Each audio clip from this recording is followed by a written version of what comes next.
for joining us for Monday's Living Word. Let's look at James chapter 4. James chapter 4, starting in verse 6. But he giveth more grace. Wherefore he saith, God resists the proud, but gives grace unto the humble. He resists the proud, but gives grace to the humble. That grace that you received is what God's already done for you. Grace operates in any area where faith is released.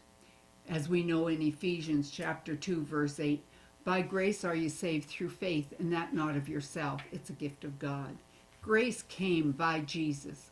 So Jesus and grace are synonymous. So he gives more grace as you humble yourself. And we're going to look at how you humble yourself.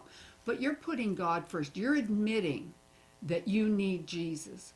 You're admitting that you can't do it on your own. So by humbling yourself, you're saying by faith, I need Jesus. I need to access the finished works of Jesus. As you do that, God's grace, his divine favor that you don't deserve, but because you're in Jesus, you have, goes to work on your behalf. You could also say grace is God's willingness to use his power on your behalf. That power is Holy Spirit power. That power is resurrection power. But it only works as we admit that we need Jesus. It only works when we say, hey, I can't do it on my own. It only works when we admit that our works are not good enough and we cannot access it on our own because we think we've done enough or we're good enough.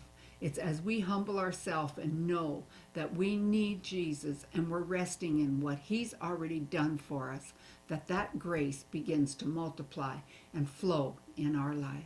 Thank you for joining us today.